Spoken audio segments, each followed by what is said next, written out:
Assalamualaikum lan sugeng pinanggihan kalian kula Eko, dan di samping saya Pak Misrun.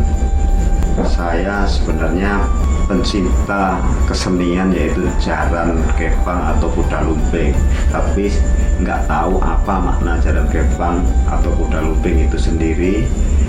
Maka saya mau tanya tentang jaran kepang atau kuda lumping kepada Pak Misrun atau Mbah Misrun. Nah, niki ngaten kulon nyuwun priksa atau pengen ngerti kersane paham, jadi mboten namung nonton bloko. Salam sugeng rahayu para kadang sak Nusantara, katur pambuka sasmitaning pangandika ingkang kawastanan wahyu. Wedharipun duwi laras ingkang dipun wastani Sastra Jindra Diyuningrat. Nah, jenengan wong maksude kan nangkeke cara cetane ngono, kok enenge jaran kepang disebut jaran kepang, intine apa kan ngerti ya? Nggih, leres. Nah, dan Mas Eko ya,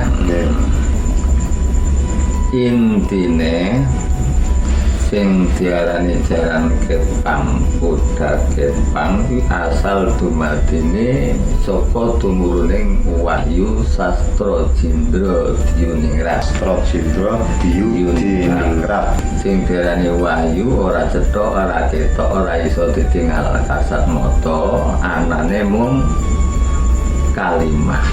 Sastra tegese papan jindra tulisan ningrat panguwasa. Sing diarani kuda utawa kepel utawa jaran iku mau kagungan sikil papat utawa suku sekawan. Iku diarani suku sekawan iku nafsu sekawan, sing jenenge alulama sukiyah mutmainah amarah. Iku digambarke ibarat sikile titian utawa sukune jaran. Nah, dadi dununge urip iku mau isane duweni kekarepan mergo dheweke numpak titian utawa numpak nafsu sekawan. Ati ana urip ana nafsu, mulane neng kono digambarke manungsa numpak kuda kepang utawa jaran kepang. Nah, jaran kepang ku asal dumadine saka deling utawa bambu utawa pring. Sing dimaksud deling iku mau manungsa urip selagi duwe akal diajari supaya duweni iman sing kandel, sugih eling. Nah, sing darane kuda kepang kedadeane saka deling utawa bambu iku mau mergo sing duweni ros ki enggak ana meneh kejaba deling utawa bambu. Tegese rasa. Rasa iku mau rasa. Rasa iku mapane tulung perkara. Ya rasane ilat, rasane raga, rasane rasa. Sing kudu digawe ya memang kudu pring antara-antarane kuwi dianyang ngono kuwi. Nah, ngoten. Udu pring berarti udu jaran kepang. Asline disebut jaran kepang iku asal dumadine saka deling utawa pring utawa bambu sing dienam lipat loro utawa langkah loro iki ndunungke anane awan karo bengi, lanang karo wadon, penak karo ora kepenak, apik karo ala. Dadi kabeh wis gandengan. Nah, anane dianengke terus tibane ning seni kuda kepang iku mau iku wis dibudayake tekane seprene.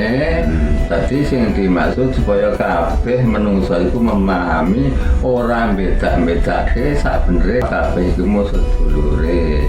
Nah, terus gambarannya kuda kepang numpak pring sing digambar kuda lincak-lincak pencilaan gak karuan kae. Najan polahe gerake sing piye tetep dheweke nindakake laras utawa ngetutke apa tabuhan suarane laras. Terus dienengke gamelan tegese sing larase 7 werna iku mau.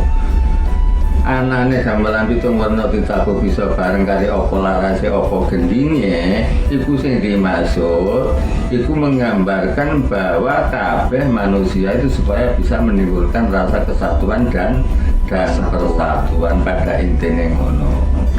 Nah, mulane kuda kepang sabenernya asal dumadine saka tumuruning Wahyu Sastradinra Diyuning Diyudine dadi menungso kabeh iku ora iso ngindari iki uga ora bisa. Jadi nek dibahasake nasional yang dimaksud kuda harus imannya yang kukuh dan waspada. Nah, selalu ingat bahwa kita adanya itu 2 faktor atau 2 macam, eneng awan, eneng bengi, eneng lanang, ana wadon lan sak piturute. Nah, paham, Mbak? Nggih, mboten paham. Kira-kira nek masalah kuda kepang jubliane kaya ngono kuwi kurang luwih. Nah, itu teman-teman arti dari kuda kepang itu sendiri. Sedikit ulasan tadi menggambarkan apa makna dari kuda kepang itu sendiri. Ya muga-muga kaya awake dhewe sing ora ngerti babagan kuwi ngerti memang nonton, ya muga-muga iso saithik ngerti arti lan maknane kuda kepang. Dadi orang mung nonton tapi ngerti maknane. Wis ngene dhisik lho, video salanjute engko enek kupasan meneh ning babagan seni iki. Wis dhisik sakmene wae, luwih kurange njaluk maaf. Aja lali lur bantu subscribe, komen lan tutul tombol lonceng. Muga-muga iso berkembang lan iso maju ngembangke apa dadi budayane awake dhewe. Amin. Lebih dan kurang mohon maaf.